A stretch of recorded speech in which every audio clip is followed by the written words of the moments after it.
তাই সবাই শান্ত হন, শান্ত, কেউ মাথা উঁচা করবেন না, সবাই যার যার জায়গায় স্থির হয়ে বসেন।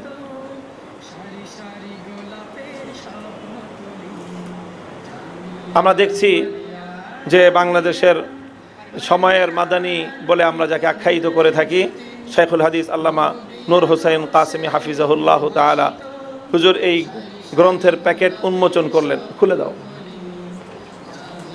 এখন এটির আরেকটি প্যাকেট উন্মোচন করছেন হযরত মাওলানা আতাউল্লাহ ইবনে হাফিজ জি দামাত বারাকাতুহুমুল আলিয়া, হযরত হাফিজ জি হুজুর রহমতুল্লাহ আলাইহির উত্তরসূরি, যাদের সোনালী পরশে মাওলানা আজিজুল হক শাইখুল হাদিসে পরিণত হয়েছিলেন এবং মূলত শাইখুল হাদিস উপাধি যেই পবিত্র জুবান থেকে প্রথমে উচ্চারিত হয়েছিল, সেই জুবানটি হযরত হাফিজ জি হুজুর রহমতুল্লাহ আলাইহির তার উত্তরসূরির হাতে আজকে এই বইয়ের উন্মোচন হচ্ছে।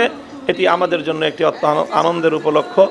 অন্যান্য মুরব্বীরা রয়েছেন, হযরত মাওলানা নুরুল ইসলাম দামাত বারাকাতুহুমুল আলিয়া। তো আমি সকলের কাছে আবারও শুকরগুজারি জানাচ্ছি সকলের, এবং আশা করছি যে ওনারা সকলেই আমাদের সম্মুখে আজকের এই বিষয়বস্তুর উপর তাদের মূল্যবান এবং সারগর্ভ অভিমত এবং তাদের মূল্যায়ন, তাদের স্মৃতি, তাদের বক্তব্যগুলো আমাদের সম্মুখে তুলে ধরবেন। ও আখিরু দাওয়ানা আলহামদুলিল্লাহি রাব্বিল আলামিন। আসসালামু আলাইকুম ওয়া রাহমাতুল্লাহ।